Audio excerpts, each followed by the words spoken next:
salajengipun kula badhe menapa mandhegani menika nggih sarasehan.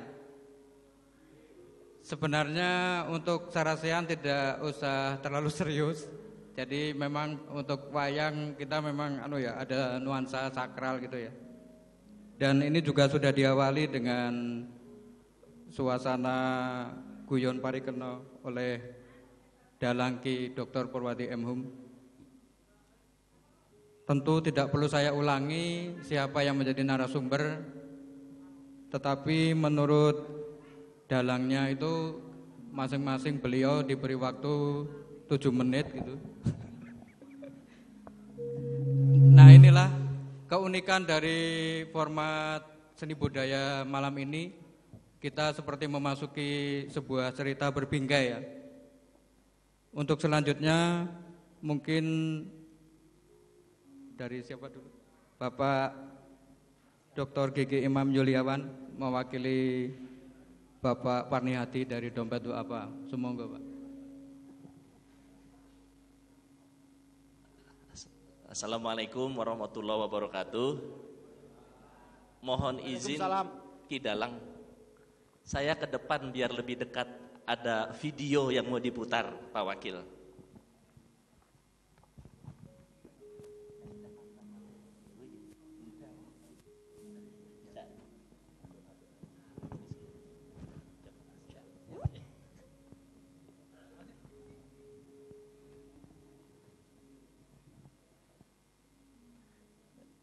Ibu Bapak yang saya muliakan, hari ini saya memberikan materi, bukan materi sebenarnya, hanya oleh-oleh dari Jakarta, dari Pak Parnihadi, yaitu budaya yang memberdayakan.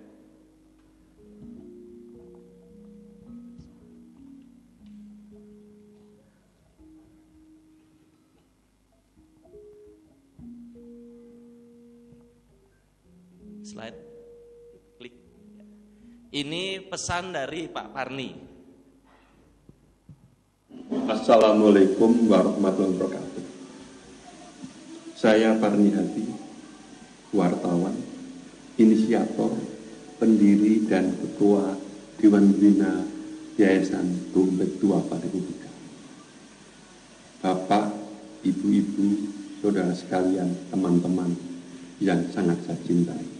Mohon maaf, hari ini saya belum bisa berjumpa dengan teman-teman di Solotigo karena tim dokter pribadi saya menyarankan untuk sementara saya mengurangi kegiatan.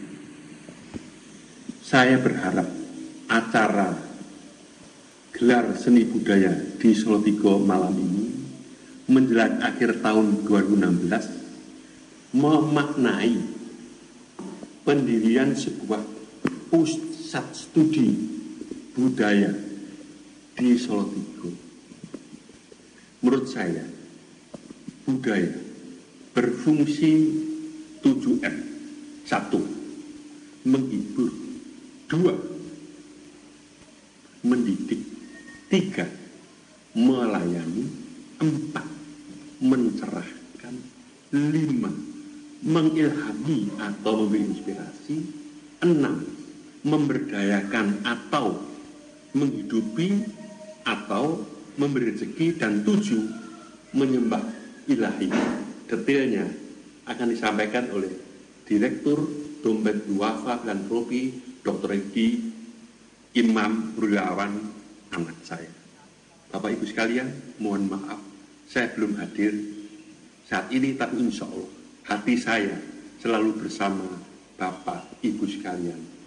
Marilah kita sambut tahun baru 2017 dengan semangat baru, semangat untuk berperilaku lebih baik, lebih Pancasilais. Kepada saudara-saudara saya yang merayakan hari Natal, saya ucapkan selamat hari Natal.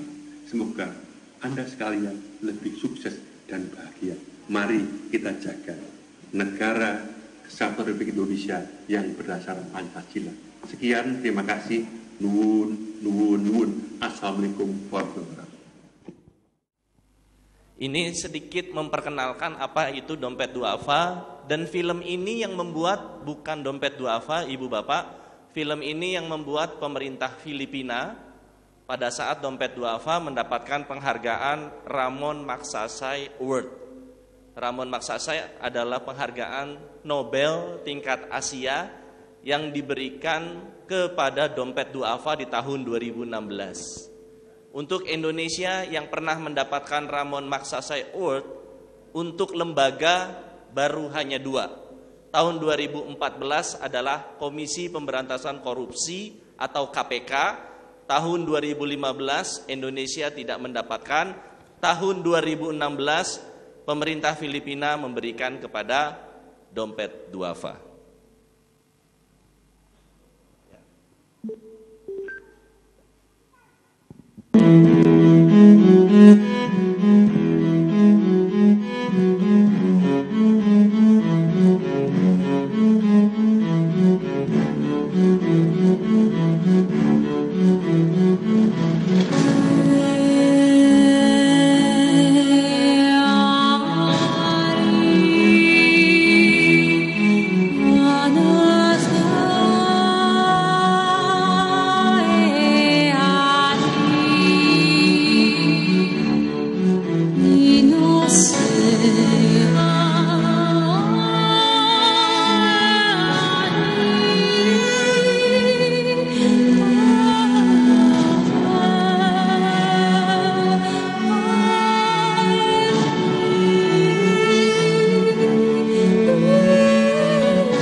Jadi dompet duafa adalah lembaga pengelola zakat, infak, sodako, wakaf, dan donasi dari korporat atau perusahaan. Kami sudah berdiri dari tahun 1993 tanggal 2 Juli. Saat ini dompet duafa sudah 23 tahun dan film tadi menggambarkan sudah ada 13 juta rakyat Indonesia, bahkan sebagian kecil dari beberapa negara seperti Filipina, Jepang, Hong Kong sudah menikmati keberadaan dompet duafa. Dompet duafa sudah mempunyai 128.000 donatur. Baik donatur yang setiap rutin menyumbang bersedekah 50.000, 100.000, bahkan ada yang sampai sekali berzakat 200 juta rupiah. Dan dompet duafa menjadi lembaga milik masyarakat Indonesia untuk seluruh rakyat Indonesia. Dompet duafa saat ini mempunyai 10.000 relawan atau volunteer dan kami menyelenggarakan berbagai program untuk kemandirian masyarakat Indonesia di bidang kesehatan, mendirikan rumah sakit dan klinik gratis bagi duafa. Di bidang pendidikan mempunyai sekolah, boarding school, SMP dan SMA bagi kaum duafa gratis, anak-anak cerdas dari seluruh Indonesia, memberikan beasiswa sampai kepada beasiswa dokter spesialis. Di bidang ekonomi seperti hari ini bersama bidang sosial budaya memberikan bantuan pendampingan pemberdayaan petani, peternak dan nelayan. Dan di bidang sosial budaya serta bencana, hari ini dompet duafa mengirimkan tim kemanusiaan di Bima, di Aceh, di Rohingya, di Aleppo, di Suriah. Lanjut Mas. Menurut Pak Parni, budaya adalah serangkaian tata nilai yang menjadi pedoman hidup sehari-hari yang meliputi pikiran, perkataan, dan perbuatan. Dompet duafa adalah lembaga amal, lembaga penelitian, dan lembaga pemikiran. Ini foto Taman Gesang di Solo. Next. Pembudayaan adalah proses pembiasaan sehingga menjadi karakter atau jati diri. Ini Ibu dan Bapak, kalau lihat kode etik kami di Dompet Duafa yang pertama adalah jujur. Kalau berbicara jujur, saya yakin Raja Copet pun ingin orang keuangannya, orang kepercayaannya orang yang jujur. Sekalipun Raja Copet. Sekalipun penjahat, perampok, mohon maaf, dia pengen orang kepercayaannya pun orang yang jujur. Jadi orang jujur tidak akan pernah ditinggalkan. Tetapi sayangnya hari ini untuk mencari orang yang jujur, kita perlu usaha keras dan kita perlu belajar sama-sama untuk menjadi orang jujur. Kalau kami tidak jujur, masyarakat tidak percaya, tidak mungkin tahun 2015 dana masyarakat yang kami kelola 267 miliar dalam waktu setahun. Kemudian yang kedua, kode etik kami disiplin. Yang ketiga, kami berusaha untuk santun, bekerja keras, dan bertanggung jawab.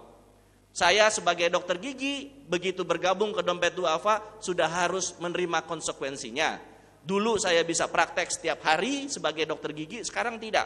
Tadi dibisikin sama Ibu Mediana, Dokter Imam masih praktek? Masih, tapi dengan perjanjian.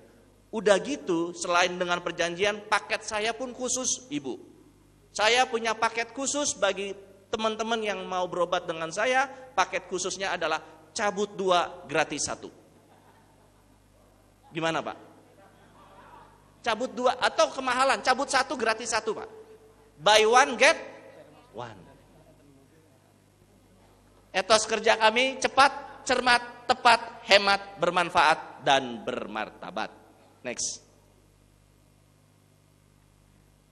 Fungsi budaya meliputi 7M. M yang pertama menghibur. Hari ini menghibur sekaligus mendidik. Kami melayani, mencintai sepenuh hati, mencerahkan, mengilhami atau menginspirasi, memberdayakan, menghidupi, memberi rezeki bagi kaum duafa, dan menyembah ilahi. Next. Budaya disampaikan secara melihat melalui visual gerakan, gambar, dan tulisan. Budaya juga bisa disampaikan mendengarkan audio. Tadi Ki Dalang Dr. Purwanto. Dan budaya juga melakukan action, tidak hanya sekedar bicara. Next. Seni budaya adalah sarana berekspresi untuk menyampaikan serangkaian tata nilai sebagai pedoman perilaku hidup sehari-hari yang meliputi etika dan estetika. Indahnya budaya hari ini, kita sama-sama belajar menikmati keindahan, menikmati keberagaman, menikmati aneka warna, dan itu semua dinikmati dengan hati atau perasaan. Next. Proses pembudayaan dilakukan dengan cara 3N ala Ki Hajar Dewantoro. Yang pertama, niteni, mengamati. Yang kedua, niroke, meniru. Yang ketiga, nambahi. Dalam dunia industri, 3N juga bisa disebut ATM, amati, tiru, modifikasi. Ada teori copy paste, yaitu amati, tiru, dan modifikasi. Next. Proses pembudayaan dipengaruhi dan mempertimbangkan faktor baik dari waktu dan tempat. Bahasa Jawane empan papan. Kapan saya menjadi dokter gigi, kapan saya bekerja melayani kaum duafa, kapan saya menjadi kepala rumah tangga, kapan saya di atas, kapan saya di bawah, itu adalah proses pembudayaan saya. Next. Sekilas perjalanan Dompet Duafa, saya bersama Pak Parni Hadi kemarin diundang ke Jepang. Ada yayasan namanya Sasakawa Peace Foundation. Sasakawa adalah pendiri yayasan Sasakawa Foundation. Dia seorang senior dari Jepang, umurnya hampir 100 tahun. Lahir 1895, meninggal 1995. Namanya Tuan Sasakawa. Dia mendirikan yayasan Sasakawa Foundation di Jepang, mengundang Dompet Duafa untuk sama-sama belajar tukar budaya Jepang dan budaya Indonesia dalam meningkatkan martabat bangsa dan negara. Foto di situ terlihat dua pikiran dan hati bertemu. Nobuo Tanaka-san, Tuan Tanaka, Presiden Sasakawa Peace Foundation, dan Pak Parni Hadi Kasanpuro, pendiri dan Ketua Dewan Pembina Dompet Duafa Republika. Cinta menembus batas negara, bangsa, budaya, ideologi, dan agama. Foto ini di Jepang heboh, Ibu. Karena apa? Laki-laki di Jepang tidak punya budaya berpelukan dengan laki-laki. Jadi mereka aneh sekali. Pertemuan pertama kali Tanaka dengan Pak Parnihadi, Pak Parnihadi langsung mengajak dialog, baru ketemu pertama kali dengan bahasa hati, Tuan Tanaka mau berpelukan. Padahal Tuan Tanaka menurut anak buahnya sangat jaim. Jaim tahu ya Bu ya? Jaga image. Ketemu Pak Parnihadi dengan pendekatan budaya, mau pelukan. Dan ini foto rame di Jepang. Next. Kemudian dompet duafa juga diundang oleh Nippon Foundation, yayasan besar di Jepang. Judulnya membangun jembatan persaudaraan berbasis cinta Indonesia-Jepang. Dompet duafa mengadakan kesepakatan dengan Nippon Foundation dan Sasakawa Peace Foundation untuk bekerja sama memberikan transfer teknologi dari Jepang kepada masyarakat di Indonesia. Next. Kemudian di acara seminar, Pak Parnihadi menyampaikan konsep pengamalan prophetic journalism, yaitu pengamalan dari jurnalis kenabian, bahwa wartawan, bahwa tenaga sosial itu menjalankan fungsi kenabian. Apa itu fungsi kenabian? Mengajak yang baik, mencegah yang buruk. Next. Bapak Ibu perlu tahu, pada saat kemarin di Indonesia rame, ada acara 211, ada acara 212 dan 411, itu orang Jepang nggak tahu apa-apa. Taunya orang Jepang, Indonesia Islamnya Islam teroris. Kami datang dan kami meluruskan, wahai orang Jepang, Anda jangan Islamofobi, jangan takut sama Islam. Kita tampilkan foto ini.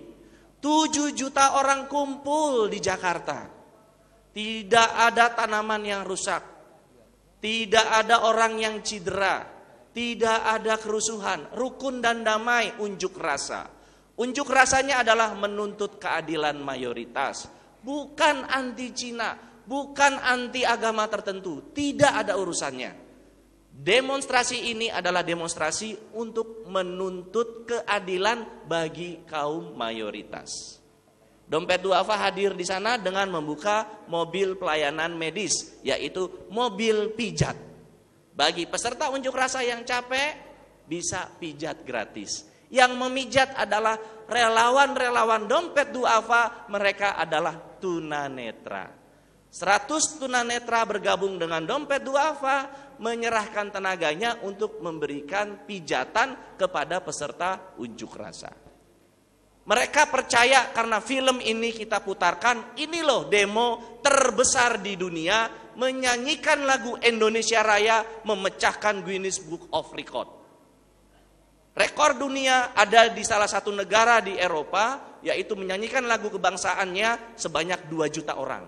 Pecah di Indonesia, hampir 7 juta orang Indonesia menyanyikan lagu Indonesia Raya. Ini filmnya. Next.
Jadi ini kisah nyata, belum tentu bisa terjadi di waktu-waktu berikutnya. 7 juta rakyat Indonesia menyanyikan lagu Indonesia Raya. Jadi tidak benar kami katakan ke publik di Jepang, hampir sebagian besar yang hadir di acara tersebut adalah politikus, pengusaha, dan wartawan dari Jepang. Mereka kita jelaskan tidak benar, ini gerakan teroris, ini gerakan Islam radikal, tidak benar. Dan mereka percaya dan mereka mengatakan kami tidak pernah melihat berita-berita ini di Jepang. Next. Kontemplasi setelah aksi dan reaksi menuju solusi yang lebih baik. Next. Bima setelah mendapat ilmu hakikat adalah lambang jiwa Parni Hadi, berani karena benar, takut karena salah, membela kebenaran dengan kejujuran, dan melindungi yang lemah, kaum duafa yang zolim, yang dizolimi, maju terus lewat jalan lurus. Itulah dompet duafa bersama Pak Purwadi. Next. Thank you. Hujan abu di Gunung Merapi, banyak relawan datang mengabdi. Di balai pertemuan daerah kita bertemu, semoga kota Salatiga makin maju. Billahi taufik wal hidayah. Assalamualaikum warahmatullahi wabarakatuh.